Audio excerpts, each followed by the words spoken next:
saying, what did you want me to do? How am I supposed to live my life like this? Oh, yeah, I don't know. No?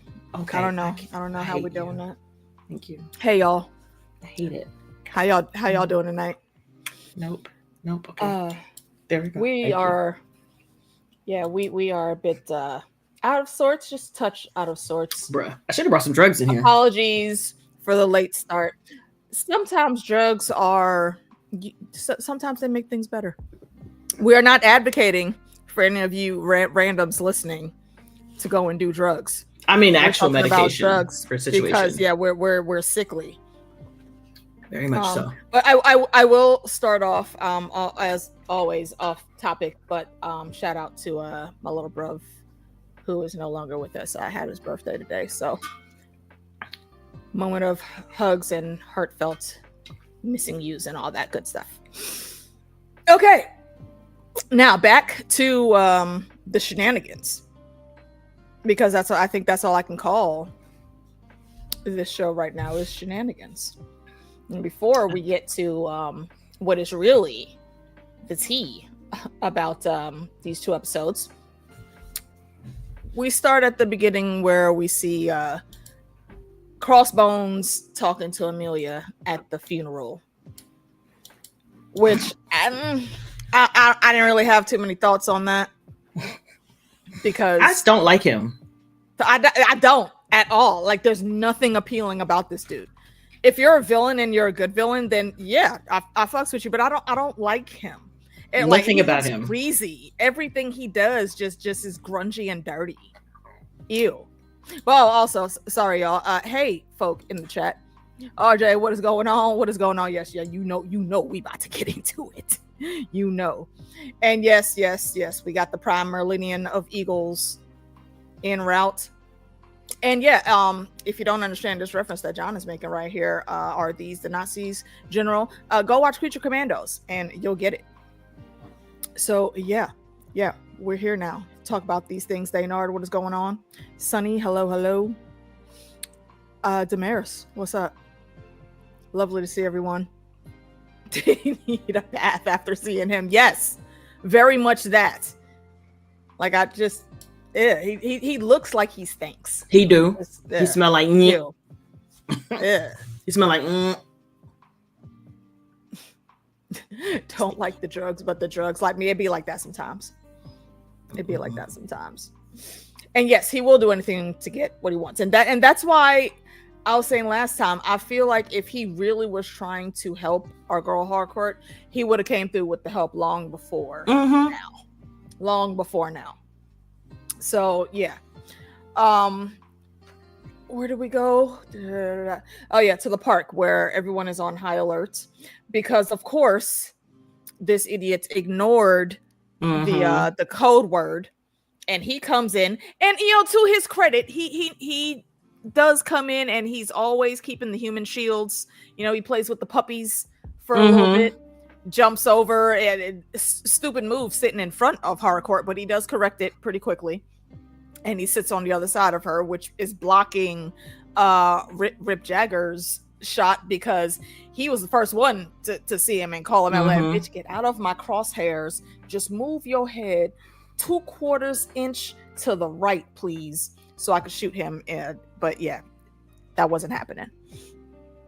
That they had their conversation, and I don't know, Meeks. I'm gonna let you sound off on it first, because you see me. I'm just like, this boy was thinking. I don't know what the hell is wrong with him. I understand it, but it's stupid, but dumb. He's trying to force Harcourt into like dealing and talking about it because she keeps avoiding. Like, I just in the middle of an active crime scene, hostage situation. That's like, because he didn't plan on being there. Bruh. He didn't plan on being there. He was like, let me just go in here and ask real quick before I make the decision to leave. I get that. I understand him, because he was like, and once I leave here, I'm not coming back, so I might as well get my answers now. My hands is up, because both of them are acting stupid. She could just admit and have the conversation, because he's been asking her ever since episode 1.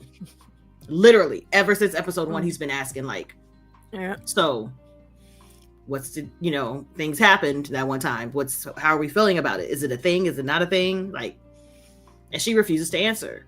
So now he's at the point where, like, listen, I found this other hardcore Amelia too. Amelia, I like her. I can deal with her. She likes me. That's Amelia. That's Amelia. Mm-hmm. That's everything I want right there. But I care about you, and if you tell me no, then I'll leave. So I get trying to force an answer, but bruh. Exactly.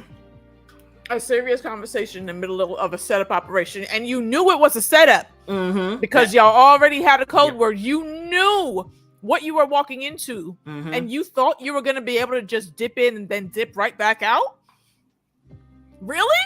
I just want to know what the plan was. Like, what was the plan for real? That's what I'm saying. How did you think this was going to end, bruh? And that's the same shit that hardcore is bringing to him. And I felt her on every word she said. And yes, okay, love sick heart. You know, AK has feelings. I get it. He wanted to make sure he wasn't like just leaving the boob air on the corner when he could have just waited and swept her up. However, this was not the time. You did not have to immediately go back through that door. You could have waited, bro. You could have just waited. Could have just sat there and she'd have came to you. Something, anything. But not this. So now you in here, and of course, Crossbones, he's still in his feelings, and the freaking cyborg, she gonna do whatever the hell she needs to do to impress her boss. So all this shit's going around. He starts to try to make it out. It don't work out. And while just before he makes whatever his final play was gonna be, hardcore jumps in because Cyborg was about to gut him, and that was at point blank range. She wasn't gonna miss that shot. No, it was going to be fatal. There were going to be no take him to the interrogation. That was going to be it. Lights out. So she had to jump in and knocked his ass down. Luckily, he's a big man too. Like like in real life attitudes, for her to have to do that, the strength. Yeah, I mean, even. And let's be all the way real, you know, forget the show, the stunt people that had to be in here coordinate this. Somebody had to actually pull them fucking moves off. That is impressive shit. So big. That is a big man right there. So big. Like jumping ahead a little bit, like you can see exactly how big he is compared to her when they were laying in that bed in episode 6. I was like, yeah, like bro, girl, get out of my girl. I feel like the damn thing was about to capsize. I'm like, I feel like this might be illegal. Like, ma'am, are you okay? Because he was laying on his side, and I'm like, right, like, man, that's on his side, ma'am, bruh. Like two of you stacked up are still not that thick. The hell are we doing here? No, thank you. Nah, man. Nah. And yeah, Dinar, we didn't know that she was a cyborg before this. Before this moment, yeah. Yeah. Nobody knew that. They showed no signs of that at all until this moment. Yeah, but I just don't like. I don't like Flag Senior because to me it doesn't make any sense. So you're trying to get the guy who killed your son. Okay, so then what? And he says, and because Cyborg, she's salty because you jumped in my shot. Bitch, I don't give a fuck, okay? I was on task. Didn't nobody give me no fucking order. And even if you would have said something, you ain't the one I report to. So miss me with that fuck shit, as she should. I stand her on that. Because I know who you're talking to. So right. So she walks off in her little saucy whatever, and she's like, I had the shot. And he's sitting there laughing. Like, yeah, I mean, she got in the way. I know you're okay, but you gave the kill order because I knew she would stop it. What kind of plan was that? No plan. No plan. That's what it was. I feel like he was just saving face right there. I don't think that was any type of plan. He just said some shit that might make sense. This man is living on the edge, and it doesn't make any sense. That's what I'm absurd. like the whole entire thing doesn't make sense. It does not make sense. None of it. Have the information on what happened to your son. You know who gave the order because it says so in the paperwork, and everybody involved in it says the same thing. Like the order came from Waller. He was doing his job. If you was really about it, you'd go find Waller. Why don't you go find her? Why? Because you're scared. Exactly. She gave the order. Why are you mad at him for doing his job? She's the reason he's dead. And I know they gave that little bullshit excuse last episode saying that, we've all ignored orders when it came to certain things. I mean, well, yeah, sure, that's all well and good. But in this moment, was this really an order that he could just ignore? I don't think so. That's why she had Peacemaker do it. That's why she had exactly because he would not hesitate. Exactly. So I mean, hindsight is 2020. He feels bad about it now, but sir, it's an order's an order. Go holler at the person who gave it instead of being a douche canoe. But he wants to douche canoe.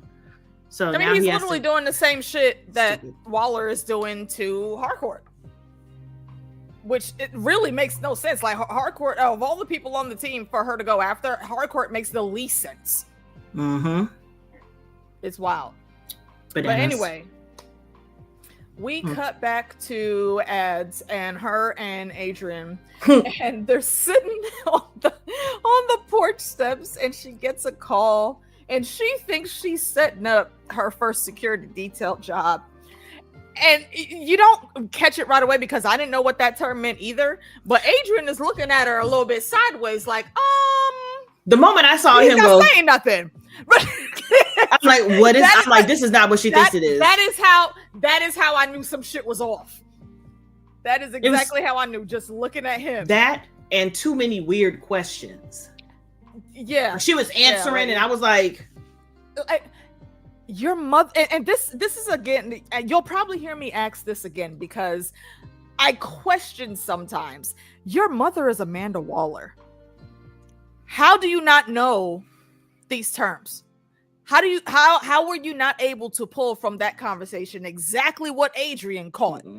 Instantly, he was like, like immediately he knew what it was. But I mean, credit to him, he let the conversation finish. He's like, I don't interrupt people. Yeah, he's like, no, that's not my business. I'm gonna just sit here. And he did not say anything until she asked. Said, do you know what Greek means when it comes to security? Nah, I ain't never. No, heard not that. security. But however, I know if it comes to sex worker prostitutional butt stuff. Yeah, butt stuff. She's like, what do you? She was like, huh? She said, oh no, don't worry about it. No, you're safe. Like, okay, you're safe here. I only kill Johns. I never kill the prostitutes because like their life is hard enough, bro. No, I swear to I God. would never do that. You are okay. I got you. And she's looking at him, still trying to catch up in her brain, like, what the fuck? What are you talking about? Like, that's crazy. Like, ma'am. Come on. Again, this is one of many reasons I love Adrian, man. Because this kid, he is like, I would really like a full background dossier. Like, I need to see his file, him and his mom's, and I'll tell you why about his mom's when we get to her house. He's so weird. I love him so much. But he's so weird, but he's literally one of the most useful motherfuckers on the team. He's so by bizarre. Ridiculous amounts. Like, how is the person that you be like, oh my God, here he comes, give him candy. Here you go, thank you. Just give him some candy. Ask him to do something to give him candy. Ask him a question about a random animal. It don't even matter which one or whether he gets it right or not. Just ask him and give him a snack. Treats, high five, treats. Like, I legit would love to have him as one of my besties. No bullshit. I love him so much. He's so, and it doesn't help that Freddie, the actor, is so damn adorable. Fucking adorable. My gosh. It's the combination of being so adorable, being so well versed on stuff, and being absolutely insane. Like, he probably should be locked up in Arkham. He definitely should be. But I love him. I heart him mucho. Oh, so much. That's my man. Alligators have 4 stomachs. And that's the thing, like, just like Economo said, like, bro, you said that with so much confidence. I actually had to go and look that up just to make sure. Oh man, yeah, I love his personality. I really do. So, let her mama handle the details. I mean, listen, maybe, but I think so, because she wasn't really involved in any of that. She just did what her mother told her to do until she realized it was the wrong thing. I can see that.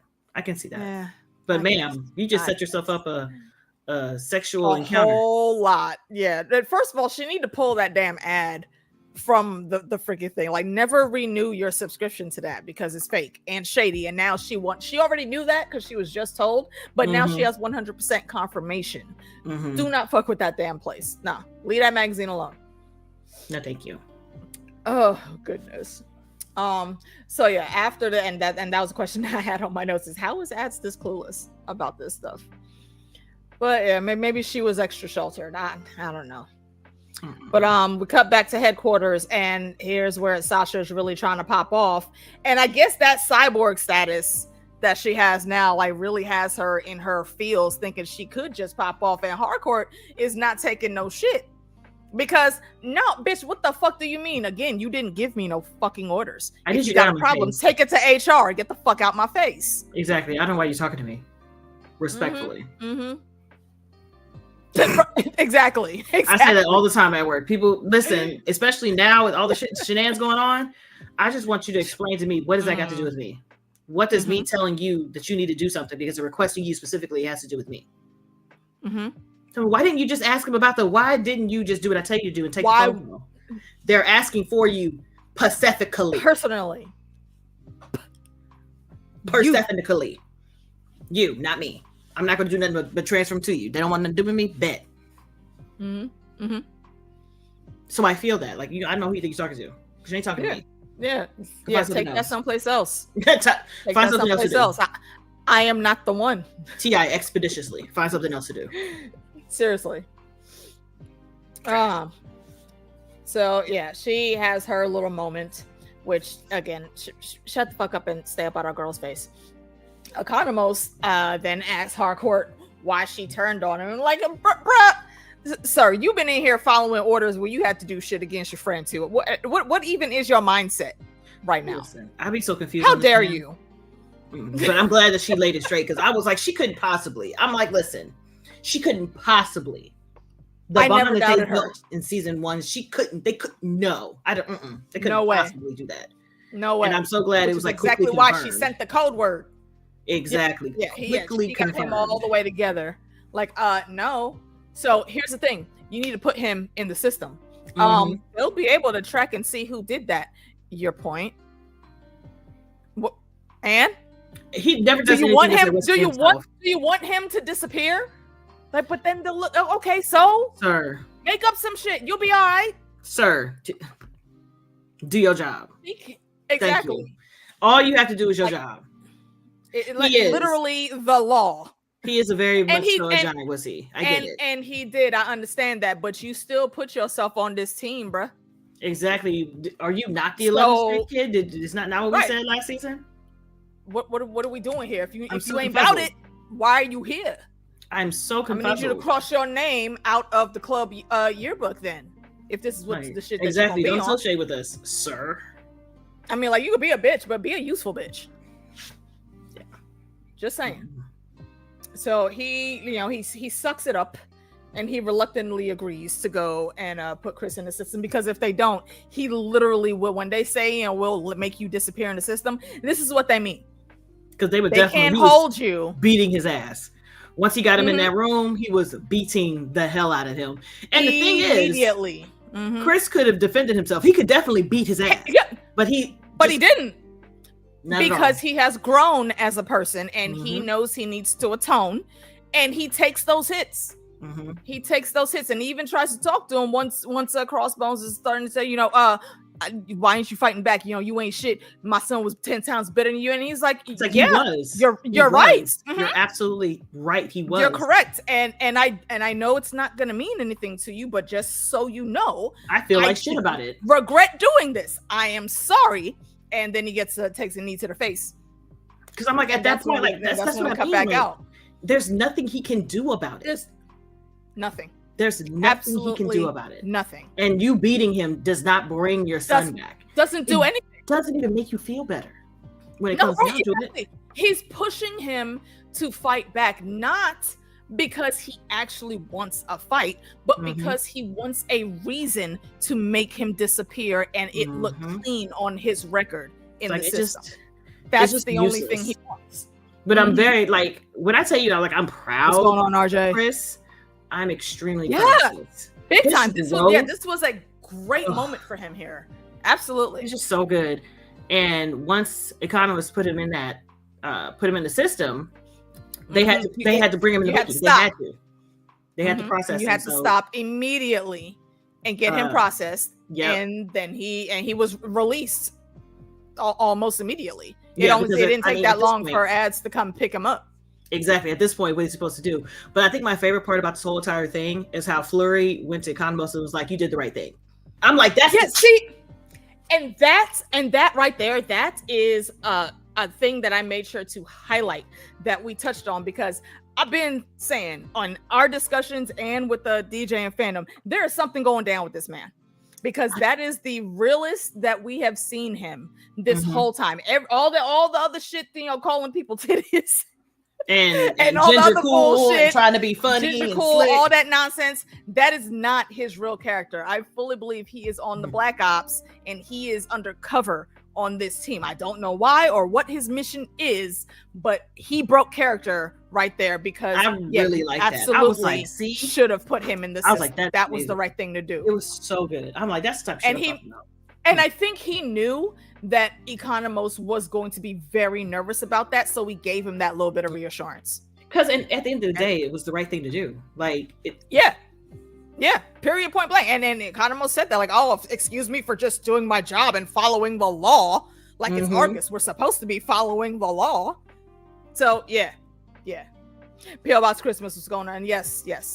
Tim Meadows is that dude. He's literally one of those guys that has been in everything. That's what I'm saying. I feel like he's been in a lot more things. For some reason, I keep wanting to say he was on Mad TV, but he wasn't on Mad TV, was he? I don't remember, honestly. It's been so long since I've watched Mad TV. I do not remember. I keep thinking like, oh, I've seen him, someplace, but I can't remember. I can't remember exactly where, but I know I've seen him a lot. P.O. Box is saying at SNL. Everybody's saying. Okay. SNL? Yep.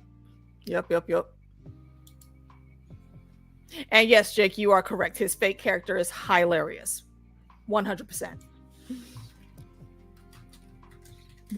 But pretty much everything that he says is some kind of ist of a nickname. So yeah. And that's for whatever that's what he chose to make his undercover persona. We'll see how it is. How it ends up with him. Or if I'm off my rocker and he really is just like that. I don't know. Where do we go from here? Ads comes and picks him up. Oh, yeah. Ads comes and picks him up. We get a little section with Eagly coming up, and I think what was it? Merle is out here. Merle is out here with he's shooting like some type of poison or something into a rat and leaves it out there to try and catch Eagly. Then make it easy so he doesn't have to like go hunt and shoot and whatnots. And Eagly's about to go get it, but then this is where Ads and Adrian come out and they're about to go in the car to go pick up Chris. So Eagly, when he turns back around to get the rat, is Fox that jumps out of nowhere and picks it up. And nigga's like, "Bitch, bro, you saw me about to come back and get my shit. What the fuck?" He was like, "I know you didn't just." And he was like, "Look, sorry, boss, I'm hungry. You know what? I'm gonna just go over here." And I guess the Fox thought he was gonna get away that easily because Eagly just jumped up and over and said, "Excuse you, I was eating that." And he goes for broke and just swallows it and then immediately dies. Immediately, I was like, you can see on Eagly's face, he was like, "Oh, wait a minute." Honestly, I'm surprised he didn't catch that something was wrong with it when he first picked it up. I don't know, man. I don't think he was paying attention. Animals usually can sense stuff like that, but maybe he was extra hungry. Yeah, I don't think he was paying attention. I think he was like, "This is my snack." I had my hands on it first, and then my friends went by, and I was like, "Hold on, why you?" That's exactly. That's why I love how they're animating Eagly this season, because you see all of his emotions. We don't need no insight or have his thoughts spoken in English. Nah, Face is strong. Exactly. Very upset. Exactly what he was giving all of the face, and he's sitting there calculating for a little bit after seeing this shit. And I feel like this is where he starts planning. Yeah, he's like, let me get the fuck up in the air. Let me start flying. Yeah. Let me lift off. And first of all, I didn't think that gun that Mary Poppins had was a real gun, because I was like, that shit looked like one of like Alan Quartermain's fucking guns. If you don't know who Alan Quartermain is, type that too. Like what the hell is his name? Who is it that's always hunting rabbit? Elmer Fudd type bullshit. Look like one of them fucking things that just got that's what I said too. I'm like, what in the Elmer Fudd type bullshit is this? Where did you even get that?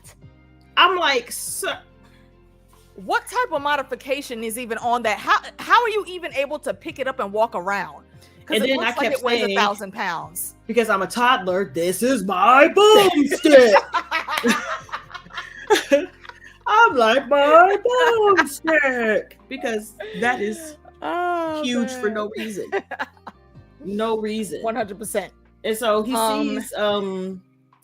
he sees Eagly flying. He's like, okay, hold on. Boom! Misses the first shot. And I was like, sir, it's going to take you 5 business days to reload it.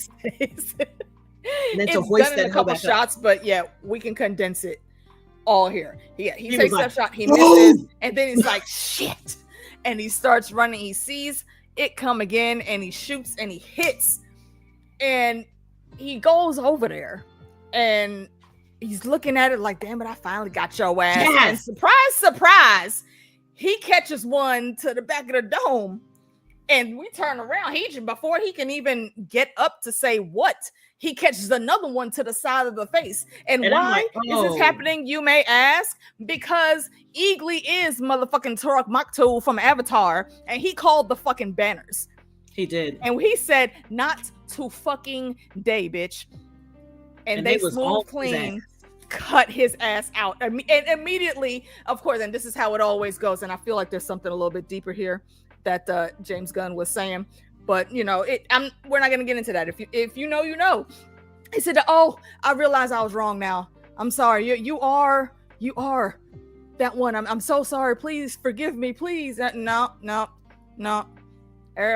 Forgiveness. Now go ask Satan for your forgiveness. Your forgiveness is in the 7 hells of Westeros. You go find it there. Sir, the size of the gun that you did.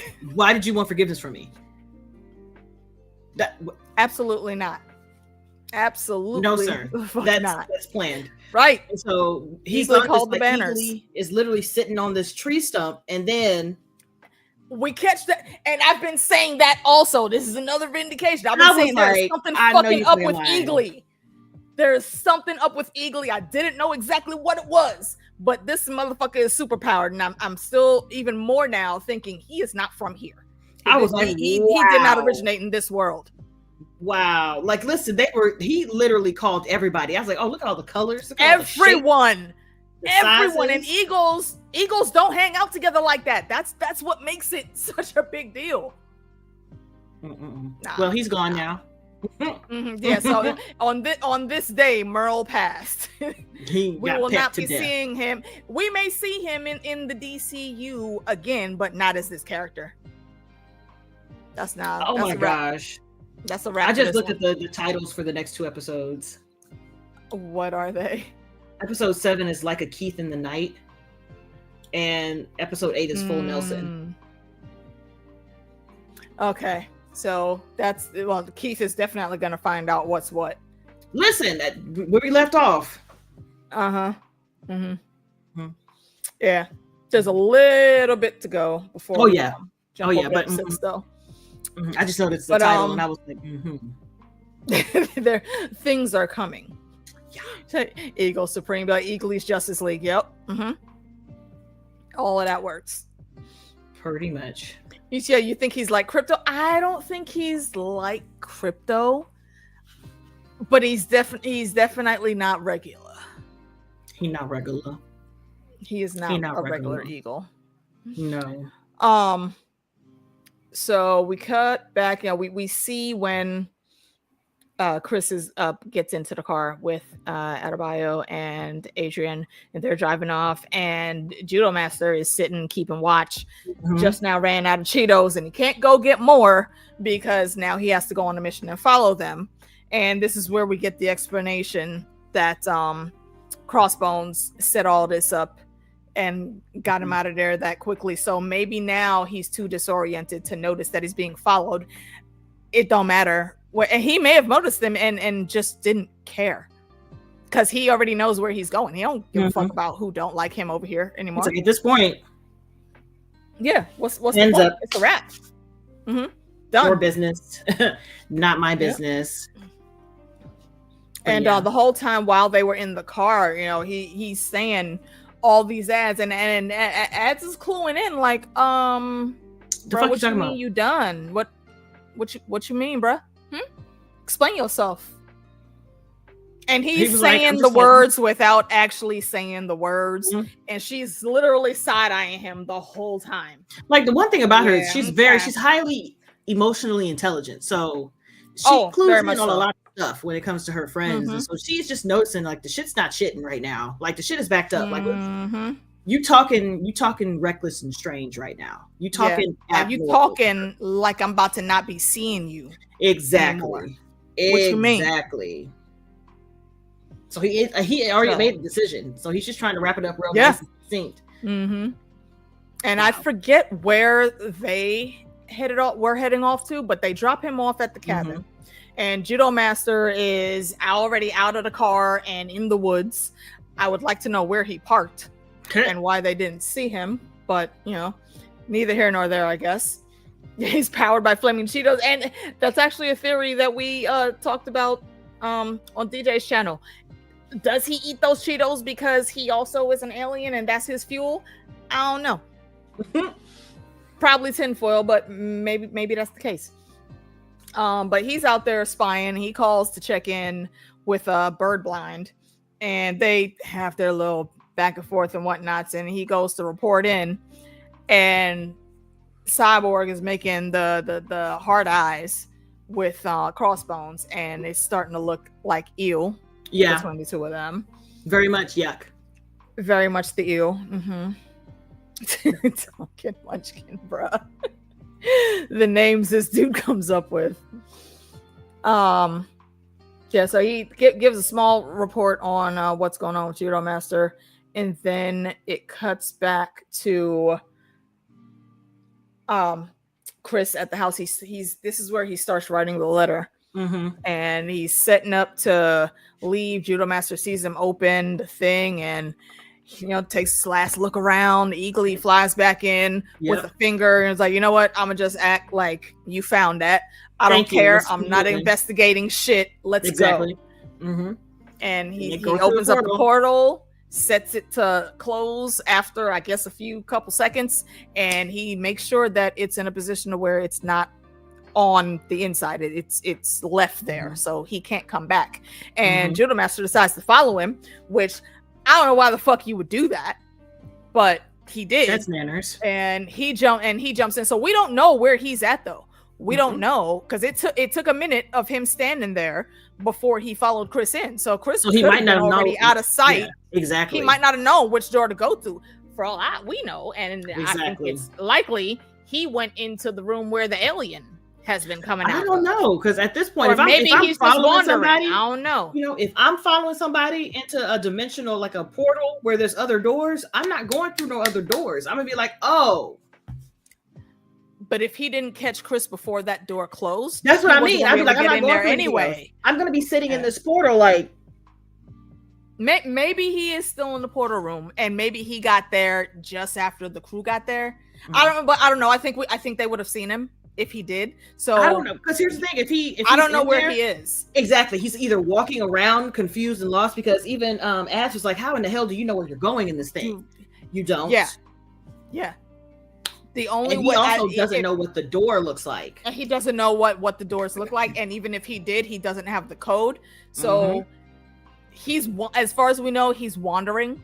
Yeah. Or he got lucky and went through a door that he saw something come out of. Those are the only options, but we don't know. We wouldn't, but he would. Child, he does look a little bit like a xenomorph. He does. It would have been smart for him to watch Chris go through and then just take the thing. And then wait. And take it. Why would you go through the damn portal? You tried to call standing right next to the door and the signal wasn't going through. Even if you took your phone with you, you think you're going to have signal in there? Dimensional signal? Get the fuck out of here. Your phone is not equipped with that. You only have 5G. Your phone is not set to galactic settings. The G is not for galactic. Nah, not at all. It's not. It's all right. So, I mean, yeah, he's decided to, go balls to the wall exploring. I mean, I hope he doesn't die. Me too. He's a good character. He's a good character. Listen. So, then at that point, Vigilante and Adebayo come back in there and they're like, what the fuck just happened? What the hell is going on? Where's the door? Why is the door closed? And at first they didn't see the original note. They saw the note that Judo Master left. And so they're like, oh, Cheeto Prince. They're both in the thing. And so I think Adrian grabs the device and the paper flies out. And the note falls. And then she picks it up and she reads it. She only read like the first couple of sentences. She was like, oh shit. It was done. And he was like, what? Yep. What? I'm like, oh, like, no, come on. Now we're a club meeting emergency. Come on, we got to get the fuck up out of here. We need to meet, but we can't do it here because they already know where here is. We got to go. Yeah, and so they all get together and they're at Harcourt's and she reads the letter. And my feelings are hurt. When I tell you, I want you to know that if you haven't seen my reaction, that the moment we see Adrian cry, I burst into tears. And it wasn't like, oh my gosh, this is so sad. I was like, no! In the tears. Like, how dare they make this man cry? How dare they? I didn't think I got a little misty-eyed when they started playing the song because that November Rain is literally one of my favorite Guns N' Roses songs. I was okay. They started playing that. I was like, oh shit. And then while they're reading, they pan out and it's very noticeable that Adrian is not in that room. And of course, because Adebayo is the glue that holds the group together, walks to go find him. And he's all by himself, sitting in there beside himself, distraught. Oh my God. Trying to just trying to not. And that's her total big sis energy. Like, come here, so baby, emotionally like stunted. Like he is so emotionally unaware and unavailable. The fact that he was sitting there crying says so much as to not just how he feels about the group and in their turmoil, but about Chris specifically. I can't. Just want to let you know that I could not. So yeah, I cried. Yeah, hard. Tears. Full on. I can't. But at least even Hardcore was like, so we got to go get him. Like, girl, we got to go get him. Immediately, she picked the shit like, all right, come on. We need to figure out where we can go to open this damn door again. What do we want to open it for? Because we got to go get his ass. What the fuck you mean? Like, she looked at everybody like, what? Why was this not y'all's first thought? Let's go. Ante up. No, seriously. We got to go. So, yeah. We're late. We're late for a very important date. Come on. We gotta go. And yet, I think he may have gone in through that door too, but we don't know. I don't know. It's a gamble of where he is right now. If and Adrian is totally beside himself. Well, he's not smart. He went into the damn portal room. If he's smart, he would, but man, if he was smart, he would have just left and went back to his car and went back to headquarters. I would have taken that thing with me. Like, oh my God, he went through this. Hey, you were looking for this? Got it. Now let's rate it 1 through 10. Yep. Hey, Jackie. And yeah. I mean, they may have cell towers, but it wouldn't matter because his phone was not going to work there. And we know that because Chris's phone does not work in the other dimension. So he's totally screwed. So let's see. Is there anything else? Oh, when Chris goes over, he's getting ready to change, and Keith comes in, says, "Hey, yo, it's a kaiju downtown that's fucking shit up. We gotta go get it." What is that? So, Rescue Eagle. He's gonna be my new sidekick. And again, this is one of those moments where Keith is like, bro, you fucking weird as shit. But you know what? Whatever. Suit up. We can't wait. Let's go. And that's how we end with after hearing that voiceover. There's flying over to the kaiju, and then it's over, and he walks into Argus with all of the kaiju guts still on his uniform, and to get smooches and hugs from Amelia. And ew, girl, I know he stank. I know it's sticky. Ew, and it's sticky, yeah. But let me tell you something.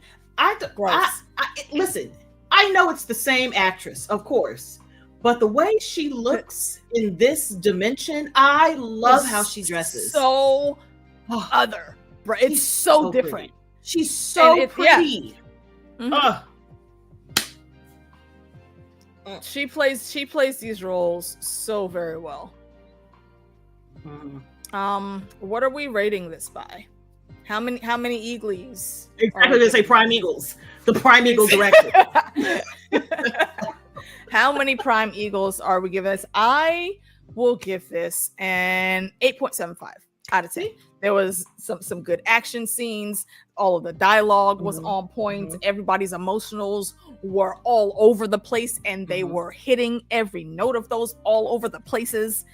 I very much enjoyed this, and it gave me some more tinfoil theories to ponder, and then confirmed a couple that I had already spoken of since last season. So, boom! I'm setting on a solid 8 Prime Eagles. I really enjoyed this episode. I enjoyed the vulnerability from Chris. I enjoyed how Fleury was approving of just doing things the right way and not also killing Chris. So I'm just like, I just enjoy that so very much. And I just like the gang when they gang. I like my gang. I like when they work together. And they're like, it just makes me feel good when they're together. And so we got to get Chris back, period. Point blank. Yep. That's the next Goonie adventure. We need to traverse into the timelines and bring our homie home. Yeah. Yes. So we will immediately jump into episode 6. And we started again, they did not go home and change. We're at a restaurant, and they still have all of the blood and gooey guts on their uniforms. And don't that make your thing sticky? Like, how you gonna clean that? Like, how do you clean it? Y'all, don't y'all stink? There's body parts on you. Like, how you spray it? You hose it? Like, can you do that? Was it at least decontaminated before you left the scene? No. Anything? Ugh. No. Gross. And this also was a moment of another red flag, because those kids sitting at the other table are, like, I guess trying to hype themselves up to go over there, but the little boy was having none of it. It's like, bro, this is fucking lame. I do not want to go over here. And they had to make him go over there. So to me, that looks like, and I think we did say this in one of the previous episodes, that everyone is happy because they're forced to be. And like, they have to give some type of praise when they see them in public for some reason. And that's what they did. I think that they were just excited. They're little kids. Like, this is lame. I don't want to talk to him. But I'm like, think so? It honestly could go either way. At this point, it could go either way. And then once we get that freeze frame with the picture, that shit was, I'm like, the faces go wonky, and that was also almost confirmation, like, yeah, this is about to be some bullshit. I'm like, So past the opening credits, we are headed, and we find out to the one place where that they thought that Argus isn't gonna find.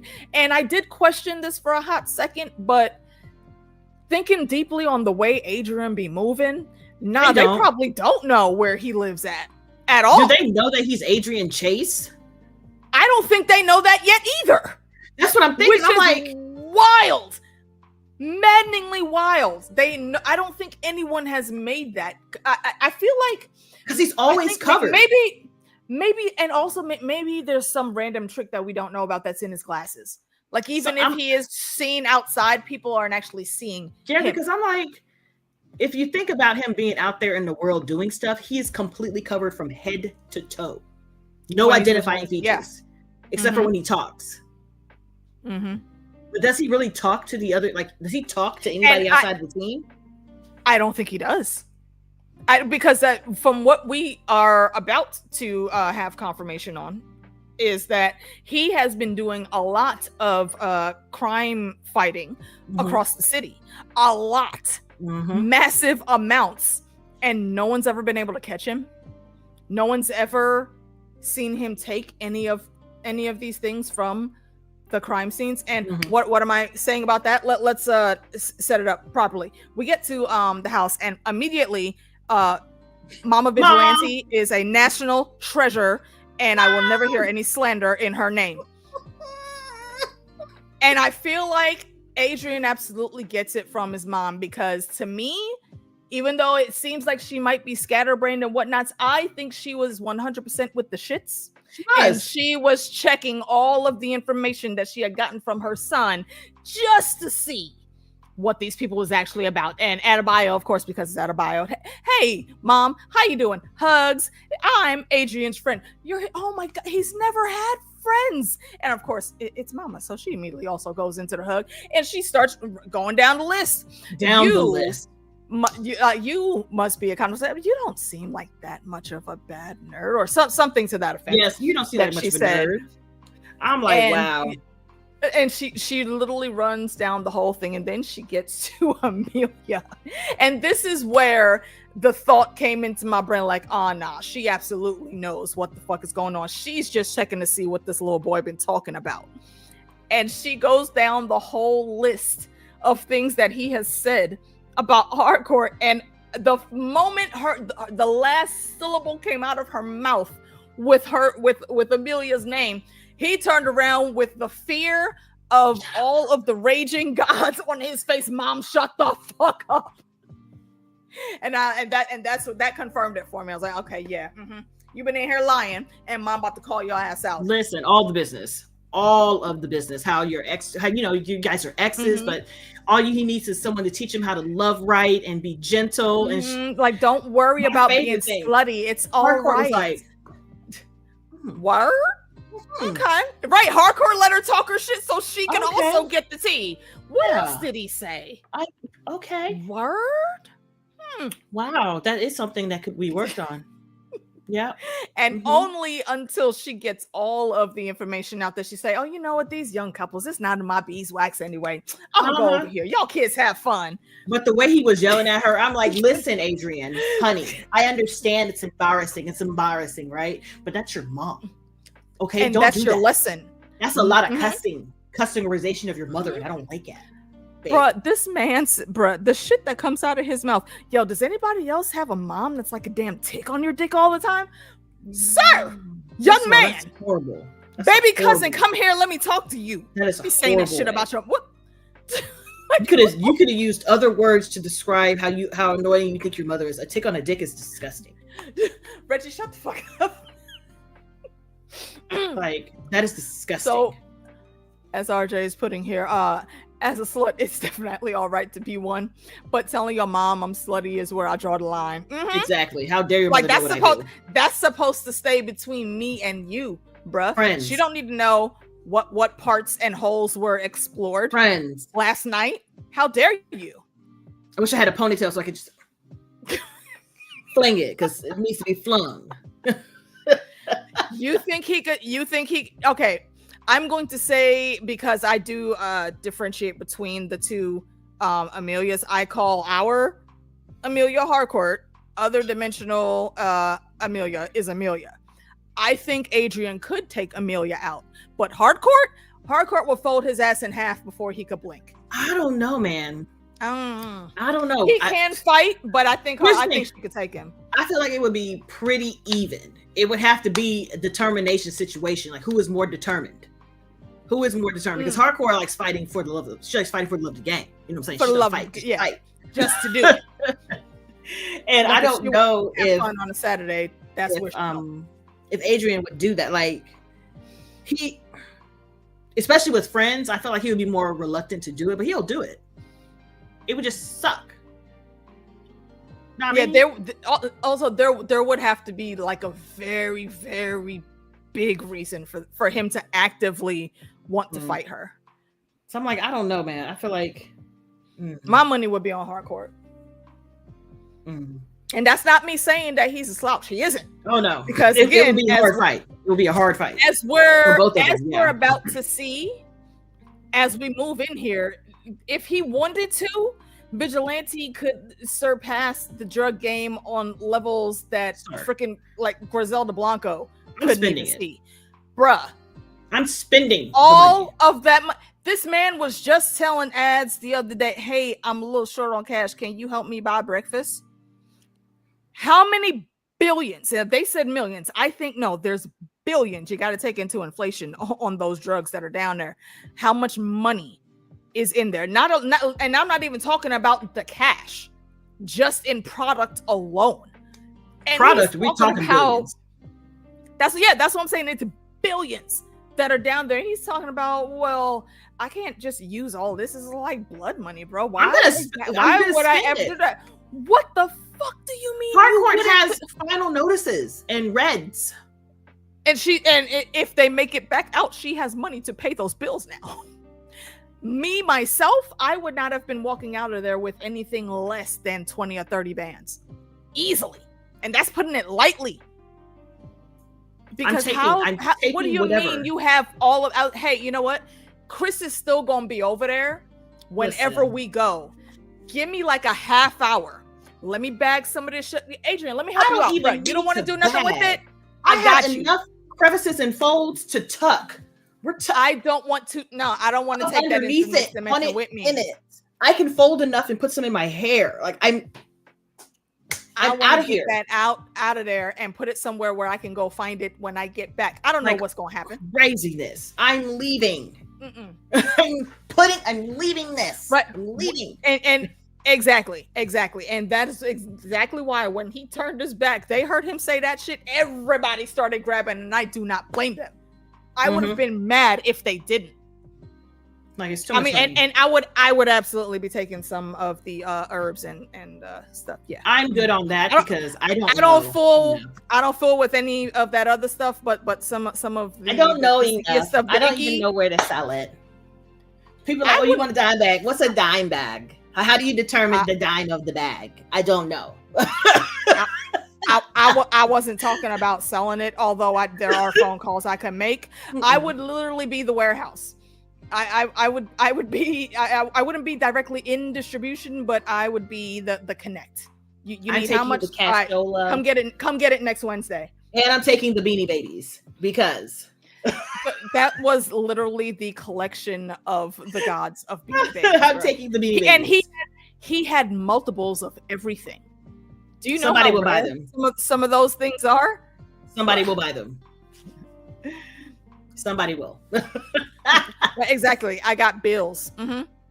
Absolutely. And everything that is in that basement right now, literally no one would. You know what? See, I'm questioning. Does his mom know all that's down there, and is she picking that up? Because I feel like Adrian really don't do work to get money. He works part-time when he wants to at that restaurant. I don't think she would know because that's not part of what that's not part of what him as being a masked like a superhero to him. I don't think that he would let his mother know about any of that. I don't think so because it's just part of his credence. I'm not saying he told her. No. I'm just saying I still think she might know. I think she might have an inkling, but she don't know, and I prefer not to know. And it also would help his mother if she did not know in case he got caught. Like Adrian got caught. And they're like, oh, fair enough. Are you trying to blackmail your mom and get to information? My mom don't know nothing. Now don't you look a fool. They could still go get her though. They could, but she don't know nothing, which is preferable, as to her knowing something. I don't think that would matter to them. No, but it would matter to Adrian about her knowing stuff. I feel like we're gonna find out that she has some random secret identity too.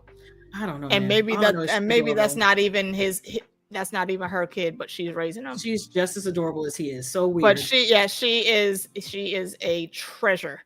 Weird. Love it. Blessingtons. What's going on, Chantal? But yeah, so after we get the cash grab and Abby sets up the door, I like that they let her do whatever. That's my favorite part. There was like, when you get this box, open it up and just look like you know what you're doing. She's like, okay, got it. Chris and his brother figured it out when they were kids. I don't think it would have been that hard to figure out either. Listen, I'm pushing buttons. Yeah, that's all that is. But I just like how they're like, oh yeah, this look like, and that's it. They could have even played it off because she has a really good memory as well. They could have just played it off as her seeing it once and knowing it. But they didn't even bother. They was like, girl, do something, and then push the button and run. She's like, okay, got it, director. Got it. James Gunn got it. Yep. All right, got it. And she went over there, she opened that thing up, and they were like, so what do we need to do? She was like, stand back. And he was like, okay. The economist was like, how far back? She was like, to the wall. They couldn't go no further back. That was as far. But what I was a little bit miffed on was, did you maybe want to tell them to like cover up with something? Ask Adrian if he had like some tarp or something, because you knew that blowback was coming. They didn't, but you did.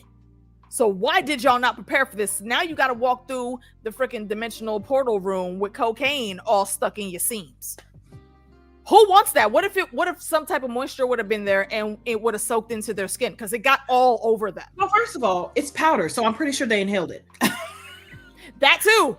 Pretty sure they inhaled that too. Except for Adrian, because he had his mask on. He had the mask on. But yeah, because when he gets down to business, that mask stays on. Like protecting his identity. They were definitely that. Because later on, like later on the robot's name was. When they did the drug test on her, I was like, ain't no way she clean. She gets caught. I was like, ain't no way she clean, because she inhaled, because it was a lot. When that thing exploded, I was like, ooh. It apparently wasn't enough to hit her bloodstream, or if it did, it didn't do it pretty quickly. But yeah, I'm like, and GI. Was it General GI or just GI? I don't remember what the robot's name was, but that's exactly who I was thinking of. I think it's GI Robot.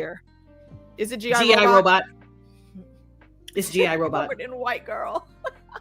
Listen, they were definitely covered in white girl. Yeah, absolutely. And what I thought was even funny is when they got into the dimensional portal, they were like, had these little teeny tiny rags and was like, I'm like, no, sweetie, you got to remove your clothes in.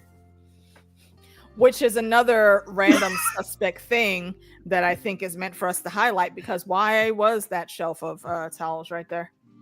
It was it with the Peacemaker stuff, or was it somebody else's stuff? It was on the way to the Peacemaker door.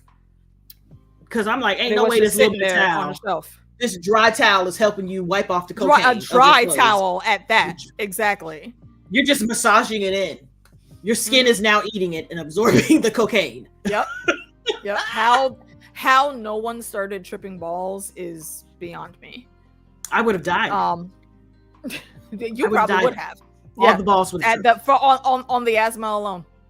I would have died from the allergency. Yep. Like, is this Coke? Are you allergic to Coke? I don't know. We're about to find out. Exactly. Today, next time on Dragon Ball Z. Like, we're doing. But yeah, I just thought it was real funny how they had these teeny tiny towels, these hand towels, and all of a sudden they're clean of Coke. Yeah, nah. No. It's like that thing, The Last Action Hero, when he jumped into the tar pit and then he came out and was able to just easily wipe off all that oil. No, that's not how tar works. No. Absolutely. Clothes, but when they got in there, but we saw our alien neighbor. He's like, we got to split for a second because we don't know what's happening. And they turn around and they see that thing and they're like, and here come Az again, always. Hi, girl. How you doing? And to his credit, though, he didn't look like he was sneering at her like we've seen him do with Chris.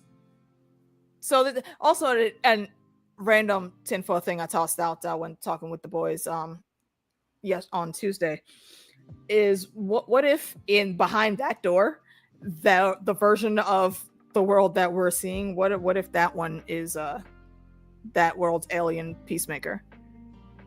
Listen, I don't know. I don't know. I don't know if all those other worlds are just different versions of there, but I feel like it is. And if it is, and he's an insect, he can't be the only one over there, right? I'm like, somebody go in there, volunteer as tribute when you're not busy. When you're not busy, you're in danger.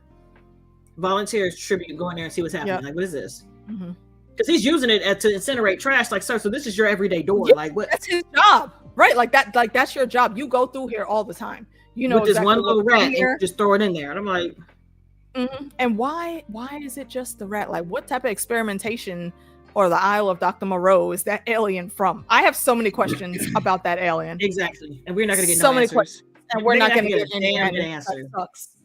They're really like, But one callback that I do remember though is when Adebayo was asking Chris, like, who made all the helmets if your dad isn't like the evil genius like we thought? And all he said was it's complicated. So is it complicated because those helmets were made by the alien or someone else from that world and that's where they kept them? I don't know. There's too many options. There's too many things, and we have no answers.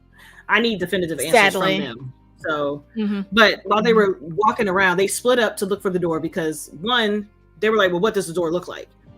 They really didn't know what the door looked like, except for Vigilante's the only one. Yeah, Vigilante's the only one who knew what the door looks like. And I don't know how they randomly found it. She was just walking and she saw Adebayo saw the helmets. She saw the helmets, yep. And then she hollerization for everybody. She's like, hey, can you pick that Lacazon? Not with all my stuff here, talking to Economos. And Adrian just comes to a rapid fire. She's like, oh no, it's something 1-1. And I only remember that it was 1-1. 1011, I think. 1-1. That you might be correct. I didn't remember the whole thing. I think.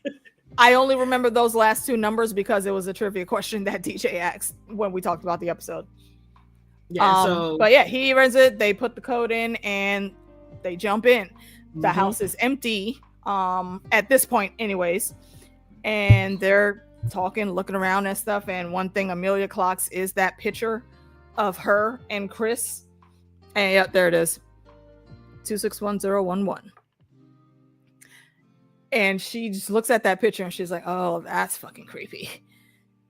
And I think she's in her moment here that we saw Chris have going in for the very first time seeing this stuff. So I think what is the happens first? I think is this where Keith comes in, or does that take a minute? Sorry, I was talking to my brother. I was right. No worries. Sorry. John put the code in there. Yep. Yeah. Yeah, he's having trouble with his PlayStation. It's not getting sound, and I was like, "Oh, yeah, that take a minute." I was like, "That's gonna take a minute," so I gotta help him after this because I hate that shit. That's the reason I hate PlayStation, because it makes shit so difficult for no reason. Yeah, but there is a quick. Right? There's a quick jump back, I think, or do we see Keith first? Hold on. Transport. Okay, yeah, right after they see the alien, but I think it's just before they go into the door. Birdblind is telling Crossbones that now it's not just Chris they can't find, it's the whole team, including Economos. And he's pissy about it. And he's trying to ask Crossbones, like, I mean, is it really that big of a deal? Like, we know what happened with your sins. Like, look, nothing is more important to the United States or to the world than finding Peacemaker and the buttons on the belt with the sash. Like, sir, you're talking shit. For what? what level of national or world security do you need to find this dude? And he tries to make it seem like it's about the portal. It's not. At least slightly for him, I don't think it is at all. Because if it was really a matter of national security, Chris wouldn't have been out in the first place. Exactly. They would have kept his ass locked the fuck up. Even with him being in the system, they still would have held him. Like, please get out of here, sir. Get your face out of my face. Get your face out of my face. So he calls, I forget what the name of the prison is, but he says, "Ayo, tell the warden I am on the way. Have this prisoner meet me when I get there." Is it Bellevue? And I think it was Bellevue. That sounds familiar. Yeah. It may have been Bellevue. And then Vidge has the code. They go in, and Keith gets home and he hears Harcourt talking, and he's like, Amelia? Walks in like, they were like, shit, split in the room. Right. As they should have. Exactly. And she has to go and make up some stuff, and he's looking at her like, girl, why are you here? Like, I thought you and Chris were headed to Argos together. What are you doing here? I mean, never mind, you're supposed to be on the way to Argos. Why are you in my house? Mm-hmm. And she was like, how did you even get in here? This thing. Yeah, I got this thing, snow globe, shaking the snow. Snow globe, our mom. I know. It's like, yeah. It's real special to him. Like me and her, we talk about it all the time. And she died when he was 2. How? Oh no, I meant. See, no, we be talking to her spirit. And she's very encouraging and stuff for us. She helps to guide us. And this just like helps anchor her. Like, why can none of y'all think that quickly on your feet? You are trash with this shit. Economos is hella trash, and we will see he's even more trash at doing this by the end of it. I can't. Like, y'all. But y'all there goes Amelia walking off, or Harcourt walking off with Keith. Like, because he says, I'm about to go to Argus. Okay, you want to ride? She couldn't say no. She was like, yeah. Even though Adebayo and Vigilante are like, and why take the snow globe? Because it's part of the thing. Wait, no. She said, She said she. First of all, don't break the snow globe. Please don't. Be very careful. Once Harcourt leaves, Economos is like, who the hell was that? Like, that's Keith, his dead brother Keith. And he starts to gag like an idiot. Like, oh my God, it's so weird. It makes me sick, sir. Like, what about someone finding their brother makes you sick? How he's dead in their universe, but here he's alive, and it's so weird it makes him sick. I'm like, sir, can you not? And even Adebayo was like, don't you dare throw up. Right, like, don't you dare throw up. And after going back and forth with Vigilante is like, I think the best course of action would be for me to find myself, like my version. What if me and that Chris were? No, he said it earlier. What if they're best friends too? But I think he forgot. I think he forgot, at least at the moment when he said it, that you already beheaded this dude, bro. Like, you chopped him up and put him in a furnace. Like, what if we are like, no, like, I need to go find him, because what if he could help? And despite what everybody tries to talk him out, child, he gone. He ignores it. He will always be doing what he want to do. Listen, the tisms is tisming for him. He was like, I gotta go find my meat. He's like, nah, the call was too strong. Me here. That's what I gotta find. I gotta go. It's very important. I gotta do it. I gotta go. So he leaves, and now it leaves 2 of them in the house walking around like the fuck. And they walk around to the kitchen, and there's our homie, the prime eagle, making a mess, still trying to get to the luncheon meat, making a mess in the damn kitchen. A mess. For what, sir? Every time I come in the kitchen, you in the kitchen, and throwing shit around. And Eagly, you can eat better than this, bro. All the stuff you throw on the ground, you won't eat nothing. Seriously, my girl. What's going on, Nina? Lovely to see you, my dear. Lovely to see you. What are we doing? Why are we doing this? And so Adebayo, being the sweetheart that she is, and I think Eagly is the only one. Well, she's the only one that Eagly would let near her or near Eagly. Yeah, she's the only one he likes. He was like, wait, open this bologna with the. Hey, I am so glad you are here, bestie. Hook a bruv up real quick, please. What was like, it's not pumpernickel, because that's a bread. What is like a pimento loaf or some shit? Something. It had something in it. It had something in it. It was bologna with something. On it was. I think it was what is it? It's either mortadella or it was It was it head cheese? No. It was definitely mortadella, because that's what mortadella looks like. Bologna with stuff in it. Yeah, that's what I'm like. There's something with stuff in it. Yeah. And he inhaled that and was like, great. Thank you so very much. Now I'm going to go elsewhere. Thanks. I'm going to go take a nap. Be blessed. And and he left. Eagly got his shit and went about minding his own business, as he always does. Yeah, and they were like going back and forth about leaving and what to do next, and they were like, "Well, we just gotta sit here and wait because we can't go anywhere really." So they stayed in there and waited. Started cleaning up. Yeah, and then we go back to Hardcore and Keith in the car, and she's listening to him talk about, how you're gonna class us up because you're so this or that, and pop culture, and how the was it the king of rock and roll, was it something like that, some shit? Yeah, Mick Jagger was the lead singer of the Beatles. That was a wild switch to put in there, but yeah, and I think my favorite part about this whole entire scene was like Hardcore, like her face, yes. This again is another check mark because instantly. She is immediately looking around like in confusion, like, yo, what the fuck? And they don't tell us, but you very much can see there's a disturbance in the force. She's looking like, and she's still trying to play it cool because she can't really pop off and start asking questions because Keith is gonna look at her like, bitch, what the fuck? You been here? What you talking about?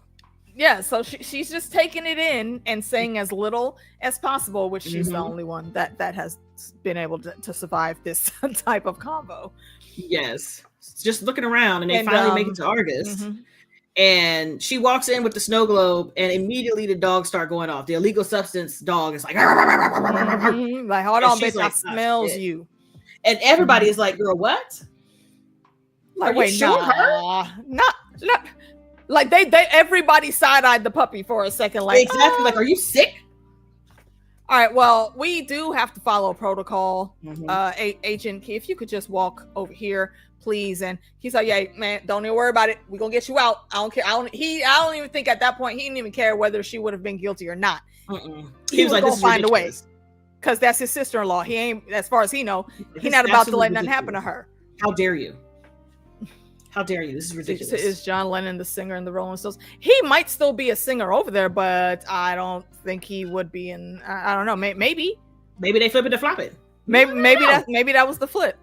We don't know. Maybe, or he could be something weird like a drummer or something. I can see that. So she goes into the back to get interrogated, pretty much tested, like, to make sure she's not on the drugs. Which I like, again, how did they not find anything in her bloodstream? Please. Like even trace amounts. That's what it was. It was it was everywhere. It was everywhere. And while they're taking her back, Chris walks through the door and is like, hey, what's instantly, of course, because he just left the other one. Around the corner. He walks in. Well, even if he wouldn't have been leaving her house, he would have immediately noticed. Of just course, the way she's dressed, just her face, just her face alone, looking at him like, you motherfucker. Exactly, sheer disappointment and really bitchness. The audacity of you having your face in front of mine right now, even though I was looking for you. Fuck you. Like, I wouldn't be here she said, if it wasn't for you and your shenanigans. And so they go back into the room. I agreed with all the venom in that look. And this my favorite conversation between the two of them. He is like, girl, what are you doing here? And she was like, what do you mean what we're doing here? We, the gang, and I are here to get you, to bring you back to where you belong, dog. You're supposed to be with us. And he was like, I left on purpose. No shit, Sherlock. Like, yeah, no shit. The fuck. Like, well, and he was like, well, why are you here? Were turning me in. Yeah, come on. And she takes his ass to task on that, because how the fuck do you think I would ever do something like that to you? And I'm fucking appalled that you think I did. You should have known better. I gave you the fucking code word and you ignored it. You walked right into a slaughterhouse, bro. Yep. It's like, because I just needed to talk to you. And she was like, okay, we did. And he was like, you never answered the question. And she never did. She never did. Never did. That was the answer. I don't think that's the answer. I think she, like, that at the end of the conversation, she still didn't answer the question, really. She never really answered the question. It's all implied based on her not answering and what she said, but she never answered because she can't allow herself to feel that. And that makes me sad for her. She knows it's not. It does. It's heartbreaking, especially when she literally tells him, like, bruh, I am fucked in the head right now. This is not a road you want to go down with me. And I think that's not her trying to push him away out of like any type of malice or anything. No, she does care about his feelings. However, she knows she's not going to be able to give him back as much as he's going to give her, as much as he's already given her. But he refuses to take no for an answer. He was just real keeps sweet. Pushing and pushing and pushing. She was like, I'm fucked up. And he was like, I know that. And I'm still and I here. Love and you I love anyway. you. I love you. I was like, girl, that's a man right there. He's and I get it. Yeah, I get it. And for what it's worth, also, I don't blame him because have you seen that bitch? She looks amazing. Bad. She bad. She's strong with a K. Bad. Like, but I'm just like, that's the thing, John. He's so sweet. He's such a romantic. He is a lover boy. Oh, he is. And he's literally. I know that. Well, I don't know, but my thought on how he's doing that is he's never properly been able to do this. Not been able, that's the wrong word. He's never been properly been allowed to show this type of care for people.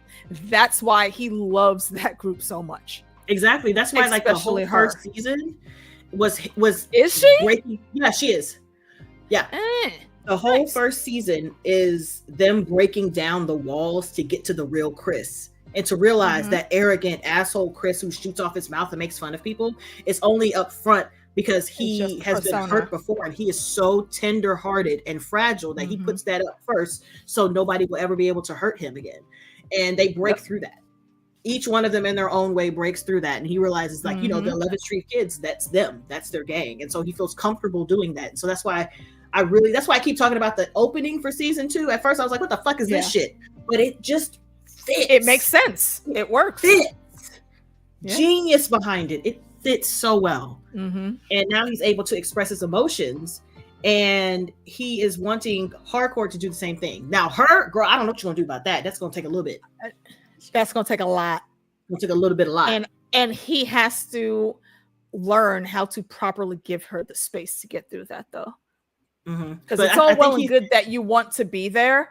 But that might not be the healthiest thing for her now. Well, and also he has the patience. Like he's not gonna push it.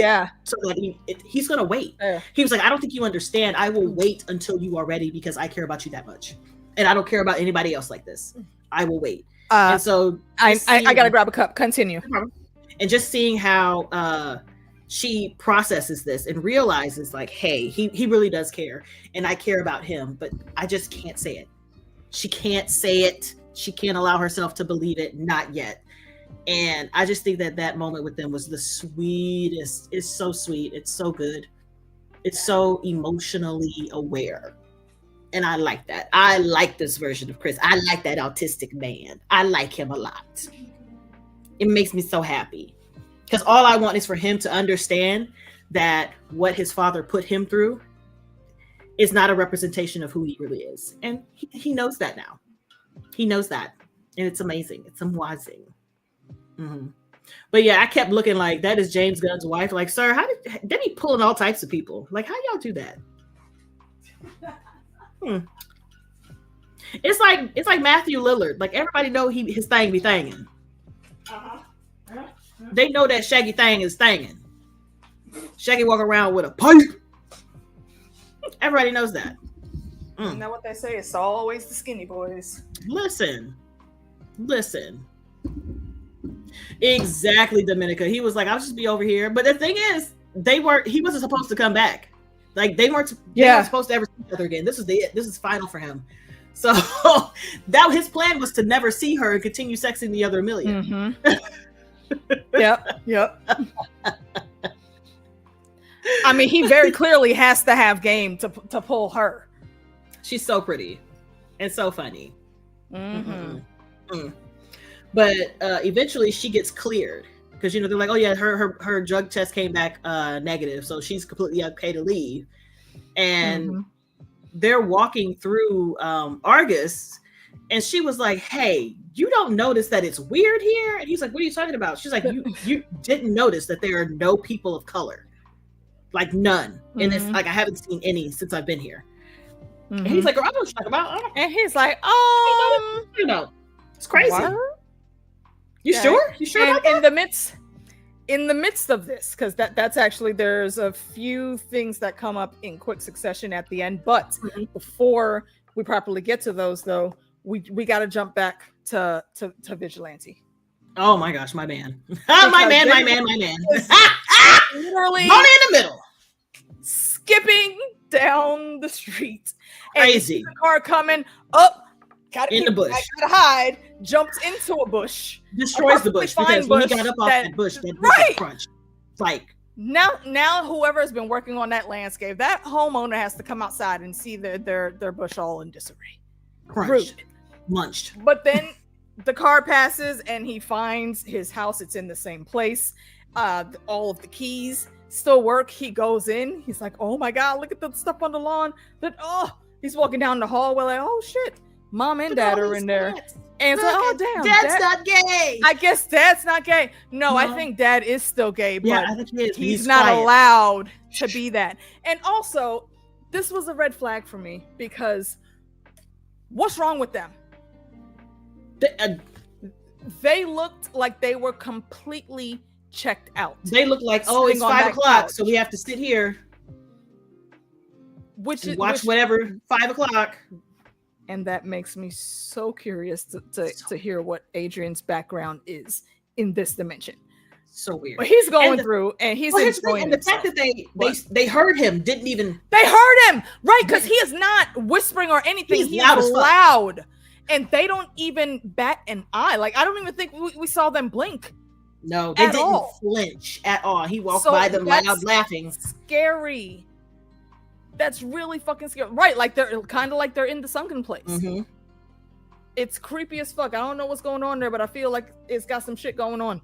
So he sees the Cheerios box and it's spelled a little bit different. And of course, because our baby cousin always gonna be our baby cousin. I'm taking this shit. What? Me too. He has to come back with the souvenir. It's fucking Umbrella Academy. I would absolutely be collecting all of the differences in the paraphernalia. Instead of saying a spork, y'all got look, what's the opposite of that? What's it? Spunks. What would be the opposite? Skunks. Spook instead of sporks. Scork. Sporks. Like, don't y'all got? Let me take some of these. Let me take some of these. I mean, maybe they don't even use the spoon part. I don't know what like forks, capoons. This is something like what y'all got. I'm invested on knowing every random quirk that is different in this universe. No extra seasoning, I would cry. No, I know that food is bland. Oh no! Oh damn! I just thought about that. Oh, never mind. I don't want to know. That just made me so sad. I know it's bland. Like when people cook ground beef, wait, and then they put a seasoning on top of it. I can't go over there and have curry. Ma'am. First of all, we can't go over there at all. No. Oh no. Exactly. No. It's sad. It's just so sad. No hot sauce. Yeah, there's probably no hot sauce. Yeah, everything is bland and probably boiled to make. Just ew. God. But anyway, we get to the basement door and he's got like 20 damn locks. It looks like for anyone that's lived in old school New York apartments where they have like 3-4 different locks before you get in. This dude. What did he have? Like 6? It's the same. He had the same amount as the other one. It might have been like 4 or 5 of them, but it was a lot. By the way, and did all you of hear the keys about match? The apartment building in New York where the sides of it fell off? No. When the fuck did that happen? Today. It was like the corner. You know, you have the corner of the building like this. Whatever was in this corner from the top floor all the way to the bottom fell all the way down. Do you remember where it was? What borough it was in, or what part of town? Hold on. Because excuse me, there are quite a lot of buildings in New York that absolutely could use some tender loving care. I know that for a fact. So it's not surprising that something just crumbled. Says a part of a residential building collapsed in the Bronx. Okay. That makes sense. That makes sense then. And yeah, don't understand. Them shits are old. Well, okay, Meeks said the Bronx. Chantel said it was in Brooklyn. I'm reading no matter where it was, if it's like in the 5 boroughs, yeah, it's understandable. Yes, keep saying in the Bronx. I'm gonna send it to you because you know better than me. You know, I don't live there. I don't know that. And there were gas explosions. I'm surprised there aren't more gas explosions happening, honestly. Do what I say. But it doesn't want to cooperate with you right now. It doesn't. I'm like, do what I say, beach. But once he gets down there, it is exactly the meet cute that I thought it would be. They jump down there and immediately, you know, Spider-Man. I don't want to call him. I have to call him like Vigilante 2 because he's down there and he immediately pulls a gun. You know, who the fuck are you? What you doing in my damn house? Oh, bruh. He was like, I'm you. Look. And he's looking, and the serious face goes away immediately. Like, are you fucking kidding me? And, put me in the middle. Spider-Man meme. Put me in the middle. I love their conversation. This is my favorite conversation. Put me in the middle of the episode. I loved it. Loved it. Dude, are you able to pee with stuff touching your butt? No. And I look down on people that do. Does your hair look best at 3 o'clock? Yeah. Yes. I love it. What's the worst thing to ever touch you? Human skin. Human skin. Agreed. Yeah. And then it was cool. Your best friend. Yeah. No. Ew. Peacemaker. Why? What the fuck? No, that's my fucking arch nemesis. I can't stand him. What do you mean? He's the fucking reason I joined the Sons of Liberty. And Adrian's like, the who? What? I can't wait. I can't wait for tomorrow. I feel like what we're going to get from them specifically, it will probably be the opening scene, or at least very close to the beginning. Is he's going to give Vigilante the whole rundown of what's going down and why he can't stand Peacemaker, and that's also going to be info for us as the audience to see how the fuck we even got to this place. Mm-hmm. Oh, you know, we did forget. When did he go to Belle Reve? Hold on. That is coming up after the small blurb. This is right after this.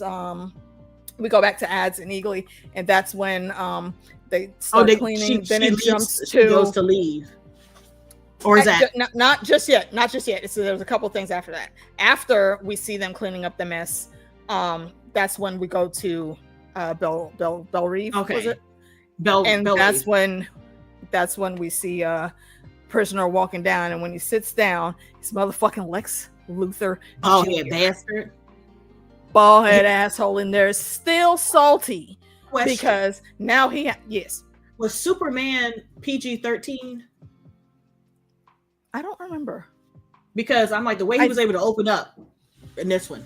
The way Lex was able to shoot his mouth inside out. Mm-hmm. I mean, well, it's prison. Yeah. But even if it was PG-13, he wouldn't be saying that.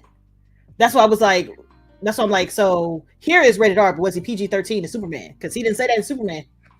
I'm like, yeah, PG-13. Okay. Yeah, PG-13. Yeah. Yeah, because I'm like, he's very highly perturbed that he has to be in a room next to some meta twink getting railed every day. And I'm like, well, bruh, you be all right. Like, that's his problem. See, I was thinking at first maybe he's in there getting his ass beat, but he don't got no bruises on it, and he has enough money, and he would still have access to that money to where he could buy protection. He just don't want to be around people he sees are disgustingly alien from the human race. Is Nicholas Hoult tall? I wouldn't be surprised at that.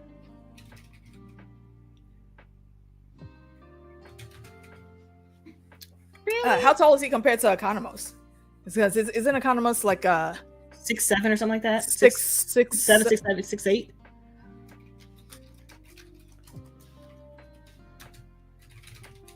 He's 6'3". Oh, he's pretty tall. He is 6'6". Yeah, 6'3". Oh, yeah, Nicholas Hoult. Yeah. Nicholas Hoult, 6'3". So yeah, he's pretty tall. He's just shy of Economos. Yeah, because David Cornsweat, he's 6'4", 6'5". Mm-hmm. Yep. That man is so big. Nosferatu was giving scars up. Was he? I haven't seen Nosferatu yet. Did he play the vampire? Yes, he is very metaphobic. That is 100%. Mm-hmm. Man, okay, well, listen, I've got things to not like cutting off the conversation. Like, I gotta go. I was like, I just got things to do this October. Damn. Because I don't really watch a lot of movies because they're a pain in the ass for me to edit. But there's so many things that I kind of like want to do for spookies. There's I know Bill Skarsgård. All the Skarsgårds are tall. Mm-hmm. There's some tall men. Put an asterisk in that because I was absolutely gonna chat with you about the spooky. So from here, he's talking to Lex, and the deal he makes is Lex will get transferred to probably a cushy country club prison with minimum security, where he can like have a pool and have a servant making his food and all that other bullshit. And most importantly, there will be only regular humans there. Mm-hmm. So he tells him what he knows about the portal, and I think like he's given a name for someone to go see that can help him find it or track it or something like that. Mm-hmm. And that's basically all their meeting was. But that was also there to fully show and affirm that, yes, this is now the current James Gunn DCU canon. And this man ain't got no fucking sense. This man is doing the most. None. Absolutely none. Because what for are you still chasing this dude? It's not about no damn portals. Mm-hmm. At this point, like, it's really exhausting. Yeah. So once Chris and Amelia, this goes to the end of their talk, and where he's saying, why would I want to leave? Like my brother is here alive. My dad is here and he loves me. Like he's actually proud of me. He's happy and smiles when he sees me. She's like, bitch, it's weird here. It's weird, bitch. Here. Look at her. Mm-hmm. Cut that out. He's like, what do you mean it's weird here? And she looks at the flag and opens it up and unfurls it, and we see the Nazi symbol, as we knew, as all of us were figuring it out. And we know that is why my name for this stream is Dimension A Caucasity, because that is exactly where we are. And yes. I'm a little surprised that he didn't notice it before it was pointed out to him. Because it's the blinders. He had the love struck blinders on. Such a good, like, what's the word? It's such a good representation of everyday regular events for us in this world. Yeah. Where if it doesn't really affect you, if you're not feeling the effects of the you're not going to pay attention, the segregation, like any of that, like you're not paying attention to it. You don't know it exists. So when people tell you, you're like, you're crazy. I've never seen that. Like, yeah, that's not fair. I have never seen the police officer do anything like that. I have. That's because they don't do it to y'all. I have. I think all of us could write a book about what we've seen. So because you don't see it, it doesn't exist. That's very strange. That's absurd. That's odd.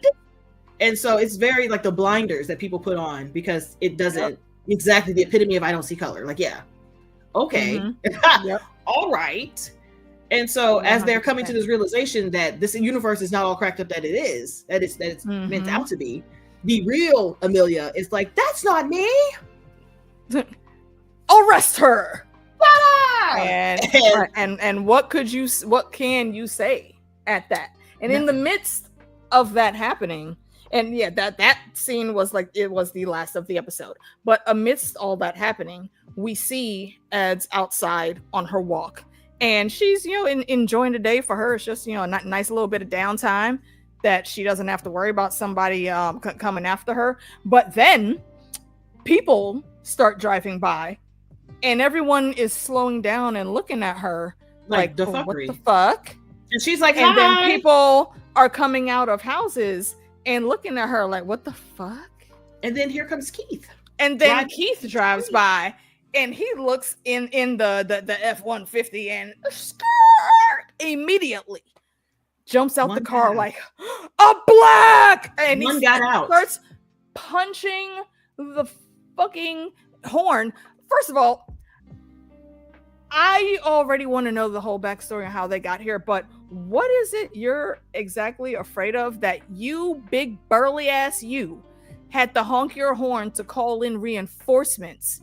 A black to run this woman down, and you didn't even jump back in the car. You had a truck right there. I mean, not that I wanted him to catch her. That's not what I'm saying. I'm just looking at all of the things that amount to tomfoolery in here. Hey, I'm like a black. friend. Okay. All right. Thank you for stopping in. Hello.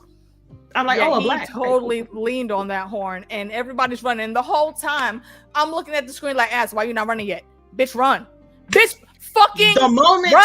They would have come out the house and they stood in the, I'm going back to the house. First of all, she shouldn't have left in the first place. Why are you walking around in a place you don't know? Exactly. You don't know what streets might end up being different. For all you know, there's some random weird deep magic, and the minute you walk off a block that the system says you ain't supposed to be on, everything behind you will change. How you gonna get back? Exactly. I'm not leaving the house. Are you crazy? You get snatched up. You can't even call nobody. And so while Ads is getting chased down, Economist is in the house. Then Augie comes in, and so he's hiding. His big ass ducked down. I don't know why he thought that this man wasn't going to notice him, but whatever. In the most obvious place. You had time enough. You could have just went back the other side of the kitchen and went back to Chris's room. You could have crawled out of there. Why didn't you do that? Nope. But in his escape, he got hit in the head with a full can. Because that's, listen, the way I would have passed out. I feel like the minute T1000 walked into that kitchen, he knew something was off. And he just waited for the right moment, and just out the corner of his eye, or maybe he does have eyes in the back of his head, he turns around and smash against the dome. And before he says anything other than, who the fuck are you? What you doing in my set? This motherfucker starts word vomiting. Everything. All of it. I understand, Economos, that you are definitely not suited to be out in the field. You very much are the guy in the chair. That's where you need to be, just dealing with the tech. But you could have also just not said anything. Shut the fuck up. It would have been a lot better if you would have just not said shut the fuck up. You're right. He probably did smell him. You're right. He probably did. The fuck up. Right, and he hid behind the small side of the damn kitchen island. Bruh, your head was still sticking out a little bit. Shut the fuck up. Right, trusting, right, a whole other dimension. Exactly, she should have stayed inside. Wow. But here we are. He's stabbed up. But yes. She's running down the street screaming. Amelia or Harcourt is caught up. Amelia about to be caught up. Chris is about to have to answer. The person who is okay is Vigilante for the time being. For now. Until he leaves and tries to figure out where he needs to go. If he can leave the house. And there is one thing that I want to bring up. Because when Economos is saying all of this stuff, T1000 gets a look on his face. But it's not a look to me that said, what the fuck do you mean you killed my son?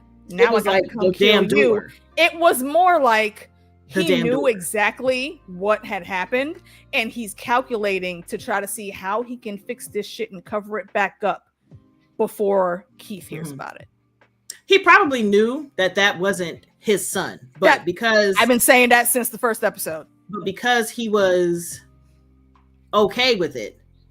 And I'm talking about Chris, not the original Peacemaker, not the one that was there. I'm saying he knew that Chris wasn't his son, and so he's like, so now what?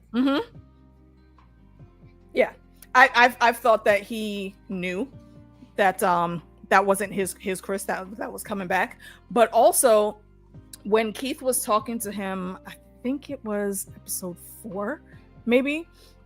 When he was saying that, Dad's real worried about you, like you disappear now more than you have before.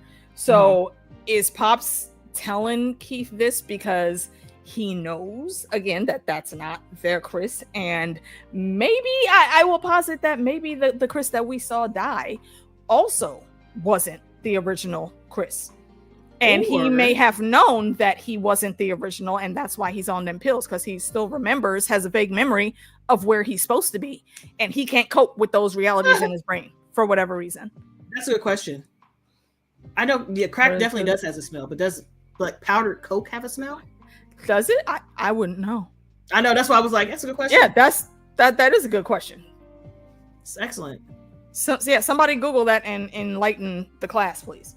But for that, I feel like that I think they were calling this, what did they call it, Dimension X? Because I don't know the dimensions, but people were calling it this. I'm calling it Dimension Caucasity.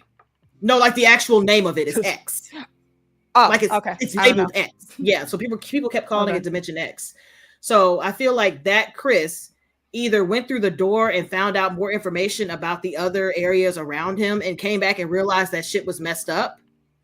Like he realized that they weren't the good guys or something. And that's what his dad was like on. Or like you said, he could be a completely different Chris in that place. Mm-hmm.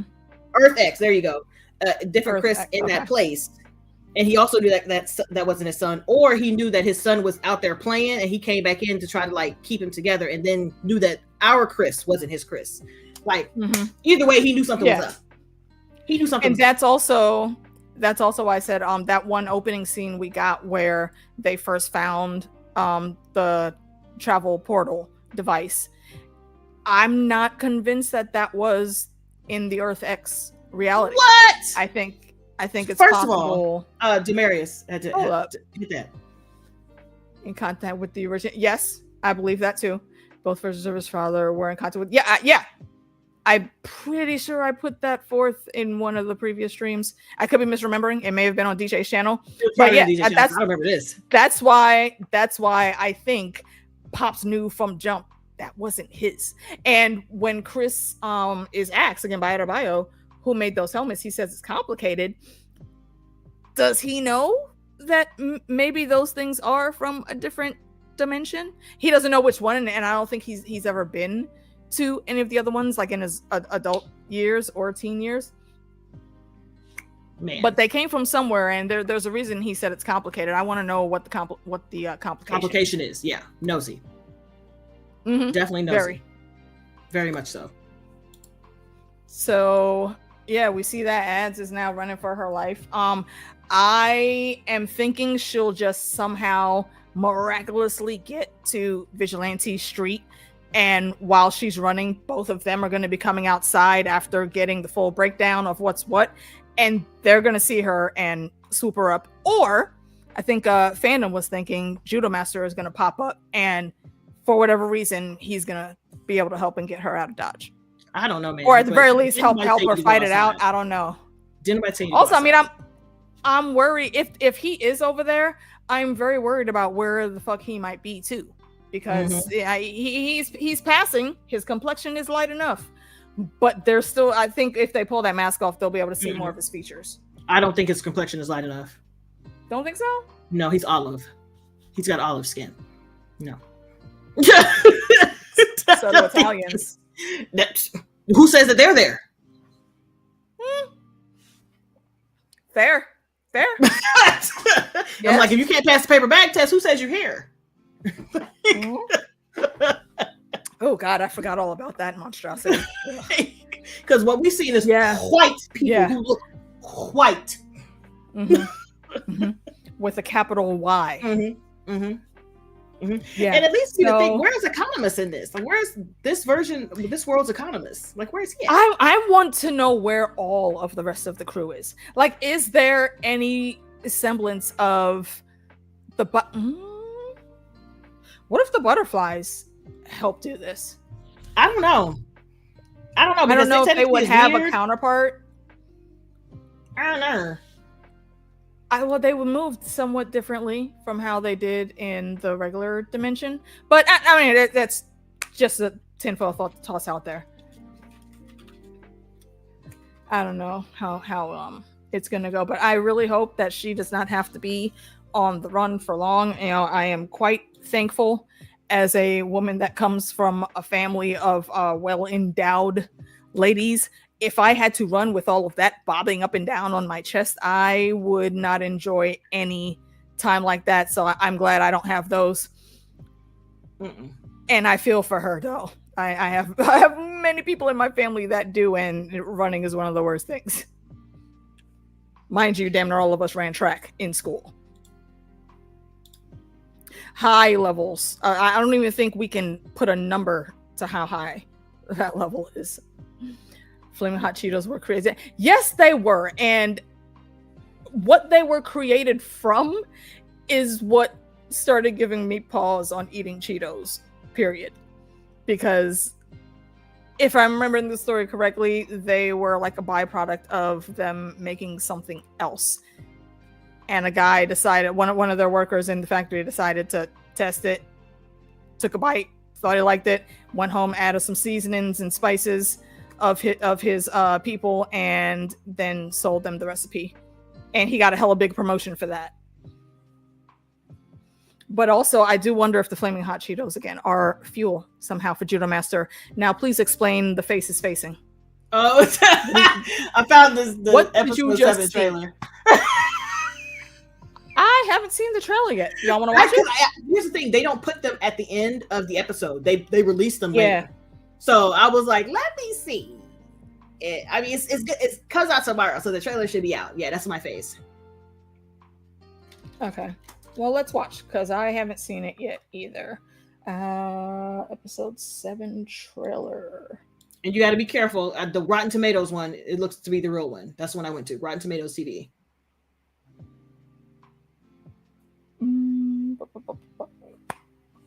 Okay, I don't know why Rotten Tomatoes isn't one of the first ones that popped up, but I do have one from Emergency Awesome. He usually plays the full trailer before he starts talking about it. He does it for whatever. Like, no, okay. No, I don't trust Emergency Awesome. Right. After the whole debacle. What is it? What debacle? Just anybody who puts a trailer up, whether it be fan made or not, he'll call it a trailer. He's been doing that for the longest. I stopped following him for trailers during Game of Thrones. It's like Game of Thrones. I don't think I ever watched his Game of Thrones trailers. I'm like, yeah, no, because anybody who makes a fan trailer, he'll throw it up and call it the actual trailer. So, all right, let me switch on the things so we can partake of the trailer together. Actually, cut the music off. And share a screen, and then we will do... Actually, let's do our ratings real quick before we do this and spin off into theories. I'm going to give this episode a solid 9 out of 10 because it confirmed some theories I had. That's a good question.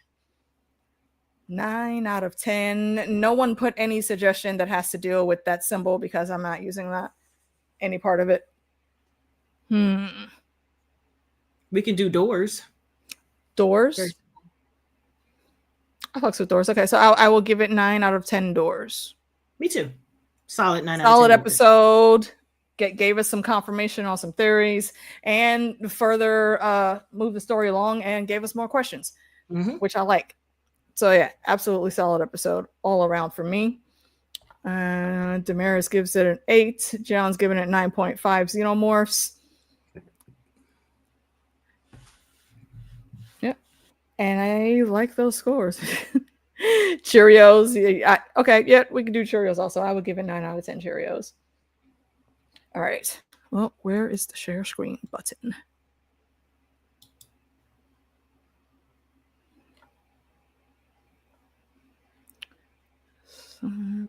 Oh, you know what? I gotta switch browsers for that one to play accurately.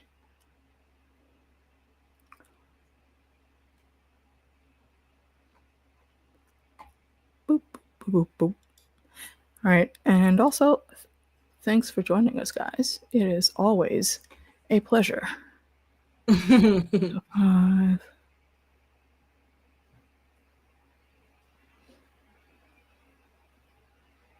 This one. Okay. That is it. Yes, we have the share audio on. And here we go. Yeah, we got problems. Quick test. Did y'all hear that? Mm-hmm. Okay. Problems. What? It's your brother, Keith. Something's not right about him. That the guy? Luther says that's the guy. What's my reason for helping you? What the fuck is that? Why'd you come back here? Freeze, everyone yell! Get back, you kids!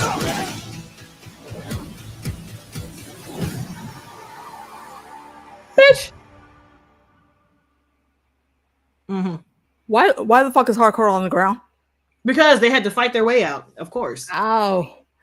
My question is who the fuck did they go get? Who did they talk to? I think it's Lobo. I don't know who that is. See?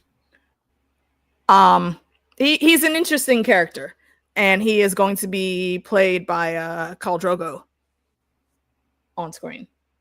Are you serious? I smell him. Yes, very true.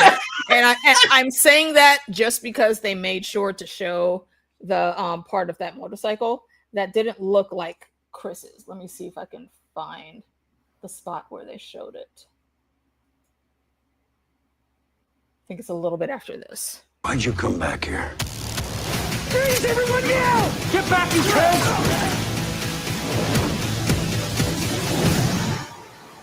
What? Boo. Goodbye, guys. That's the guy. There it is. What's my That the guy? Luther says that's the guy. What's my reason for helping you? I don't know. What do you think of that voice? I don't know. Because he does have a deep voice. But It's rare to like see him in a role with short hair. No, that's too much. That's not his neck. Oh, wait. That's not his neck. That man has a thick neck. Where is he being kept? Do you remember where Lex told him to go? No. It's no, I don't. Possible. I want to say that it's possible that it could be a version of Superman that came from a different dimension where he was raised in the Soviet Union, I think it was, instead of America. He did low-key sound a little bit like Henry Cavill. Yeah. That's what made me think Superman over Lobo once I really listened to it.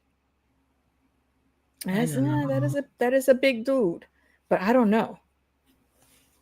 So look at this room. I don't think we've seen anything like this place before. Mm-mm. It's like an abandoned building. Or yeah. I think it's definitely a prison, but on the outside you can't tell that. Did you get it working? Yeah. Yeah, you're right. But see, if he's out there, why would we not have seen him before now, though? Or at least seen any type of traces of him? We've only seen stuff with the trio, but it could be that maybe they actually answer to him. Maybe they're part of his Justice League, or I don't know, whatever they would call their league. Oh, it's Germany. Okay, that's right. That's right. It's been a while since I read that comic. Yeah, so I can't tell where this place is, but it does look very much like it kind of looks like that place where Zemo found all the other Winter Soldiers at. If you remember that, like they were all sitting in stasis, but here they're just kept in their individual rooms. So I wish I recognized that voice more. Luther says that's the guy. What's my reason for helping you?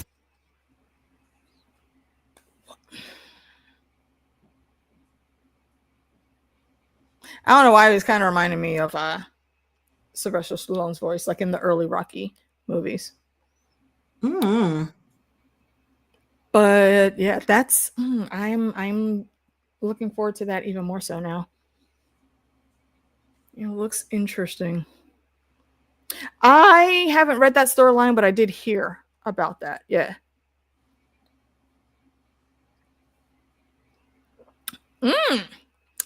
That's a good question. Why don't they? Like, I don't know enough about the DC. Shut up, John. Adrian. Yeah. That's it. And yes, this is the perfect time to bring in a real life GI robot. This is like this is his purpose, and he longs to shoot these people. That is his heart's content, and I hope he gets to do that. Is it too close to history? You know, art imitates life. And I think it's possible that's what happened, but I don't think it's quite that simple. There's something going on with, you know, the reverence that the Golden Trio gets in this world. I mean, maybe it's just like this state or city that they rule, but I don't know. I need more information. As always, they're giving us really good nuggets, but we don't know what the exact context is. So, for myself coming up, I believe tomorrow, me, Phantom, and DJ, we were talking about Only Murders in the Building, season 5, I think episode 4, I believe. One of those. If you haven't started watching that show yet, do yourself a favor. It is a great show, and like the chemistry all the leads have, Selena Gomez, Martin Short, and Steve Martin, phenomenal. And it's a really great story. Beyond that, I think we have some Jackbox gaming on Friday coming up. So join us on the Citadel of Trivia for that. Meeks? I have no idea. What you got? Because all the shows we're watching are done. You know what I'm saying? Yeah. The only thing that we have left is Gen V. Well, Eyes of Wakanda and Marvel Zombies, but we could do all those in one set. Yeah, I haven't even. If you haven't watched them, no, I haven't. It's good. I heard it's good. I really liked it. Yes, we will be. Welcome but that's coming to at there. the end of the Yes. month. But those are all at the end of the month. That's the thing. Like at the end of the month, we have Talamasca, we have Welcome to Derry, we have Talamasca. There's something else at the end of the month because I wrote down like 4 things. I don't even have it with me. I wrote them down. Where are they? Don't know. Because there were like 3 or 4 things coming out at the end of the month. Send a Raven. We'll figure it out. There's so many things, but I can only tell you about the games I'm playing right now. I'm still playing Fallout New Vegas, which I'm having a blast with. I'm still working on my 40 for 40 list, and I'm getting ready to leave this 1991 game, and I'm not doing it anymore. I feel it in my spirit. I don't want to do it anymore. She has been perturbed. I don't want to do it anymore. Like, I don't want to do it anymore. It's called Another World. If you really want to know what it is, look it up. It's called Another World. I don't want to do it anymore. But I'm getting ready to start on my 1992 game, and I'm still playing around with blueprints. I got so much footage from blueprints, I have to move it around and edit it. But that's what I'm doing. My Hero comes back on this weekend, which is a problem because I work this weekend, so I got to figure out what time so I can get up and watch it. And K-dramas will be coming back on my channel. I took a very, very long hiatus from K-dramas because nothing seemed interesting to me. But I really want to watch Bon Appetit. I heard that was really good, so that's on my list, and a couple other that premiere this month. But yeah, other than that, I just have to figure out a schedule, figure out what I'm doing. Yeah, I can dig it. Something comes out on the 17th, or was that last? I hate having to look. It irritates me that I can't remember. It irritates me that I cannot remember, and I feel like there are 3 things coming out, and we talked about them. There are 3 things coming out. Welcome to Derry. And it's towards the end of the month. It's like all on the same weekend. Hold on. What's there? No. I can't think of another thing. First of all, wrong month. I'm so confused. I'm like, what? Wrong month. Oh, The Witcher. Is it? Yes, the 30th. I was like, I feel like there was something else. I have not seen any ads or trailers for that. I saw a little piece of a trailer for Witcher season 4. Little piece. Okay, yeah, we will definitely be getting back into the misadventures of Sunflower, Geralt, and no, not Geralt. Yennefer. I don't know who that is, but it's not Geralt. Geralt. No, I don't know who that is because it's not him. That's Henry. I don't know who that is. That's Henry. Oh shit, I forgot. I don't know who that is because that's Henry. So Discount Thor is what we're getting. I fucking forgot about that. Mm-hmm. Damn it.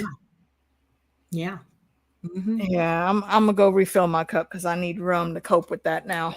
You have fun with that. But anyway, folks, thank you for joining us upon this day. We are now caught up, so the next Peacemaker episode we'll be talking about will be episode 7. That will be on Monday because I believe it drops tomorrow, and then we'll get back to Alien Earth. No, I'd rather knock out Alien Earth because Alien Earth is done. Yeah, if we doing it that up, aren't we on episode? How many more do we have? We have like two or 3 left. I have to. The last one we did was episode 4. So yeah, we're on episode 5 now. We just go ahead and do 2 at a time. Okay. You just go ahead and do 2 at a time. I wrap that. Yeah. Right, stay tuned, folks. That is what we'll be doing. Yes, awesome. You are watching too. If you want to jump in to give extra thoughts and opinions, let me know. I'm not on Twitter Rose too much anymore, but you can find me on BlueSky and on Instagram. So thanks again, y'all. Appreciate it. Do drive safely. John Dornish, it was lovely seeing you. Chantal, let me scroll back up. I know RJ from the Silver Site was on. Y'all definitely go check him out. That is the homie. Damaris was in. Scroll up faster. Why can I not see all the rest of these names in here? Okay, there we go. Dominica, Corinne stopped by. Appreciate you dropping that like for us. And I do believe Sunny Skies was in the spot. And I feel like there's somebody I'm missing. But the scroll game is not doing what it should. Daynard, I think it was. That was in. And no, there was another person I'm missing. StreamYard, move faster.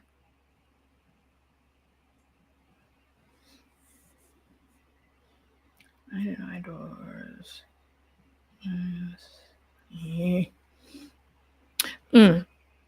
Meeks. Mm-hmm. Are you doing anything Saturday? Yes, work. Oh yeah, you did just say that, and you're on the 3 to 3. No, not 3 to 3, just a regular shift. But regular. I still have like assignments and stuff to do because Yeah. The schools. Mm-hmm. Jackie C, my darling lady. Damn it! I know there is one person I'm forgetting, and it's upsetting me that I do not see the name. Jake was in, but that's not who I was forgetting. There was another TV show. Yeah, Box Christmas. That's who it was. Thank you all for joining us. Do come back next week. We will be into all of the shenanigans once again. So thanks as always.